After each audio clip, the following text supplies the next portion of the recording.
प्रणितीताई शिंदे यांच्यानंतर राम सातपुतेही धावून आले महादेव कोगनुरे यांच्या भेटीला। सोलापुरात लोकसभा निवडणुकीचा प्रचार अतिशय जोरात सुरू असून या निवडणुकीच्या धामधुमीत राजकीय घडामोडी घडत आहेत। सोलापुरात सध्या महादेव कोगनुरे हे नाव अतिशय चर्चेचे ठरत आहे। त्याला कारणही तसेच आहे। काँग्रेस महाविकास आघाडीच्या आमदार तथा उमेदवार प्रणितीताई शिंदे यांनी कोगनुरे यांची घेतलेली भेट चर्चेत असतानाच भाजप महायुतीचे उमेदवार राम सातपुते यांनी देखील एमके फाउंडेशनचे संस्थापक अध्यक्ष महादेव कोगनुरे यांची भेट घेतल्याने कोगनुरे यांचे महत्त्व वाढलेले आहे।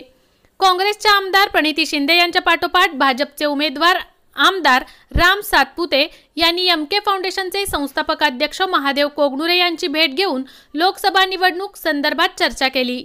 आता लोकसभेचे दोन्ही उमेदवार महादेव कोगनुरे यांची भेट घेऊन कोगनुरे यांच्या कार्याची दखल घेतल्याने एमके फाउंडेशनचे कोगनुरे यांच्या समर्थकांमधून उत्साह संचारला आहे। श्री कोगनुरे यांच्या सामाजिक कार्यातून त्यांचा दांडगा जनसंपर्क वाढला आहे।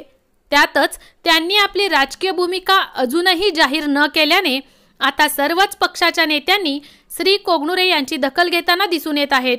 गेल्या अनेक वर्षांपासून त्यांनी एमके फाउंडेशनच्या माध्यमातून जिल्ह्यात निस्वार्थ भावनेने जनसेवा करताना दिसतात।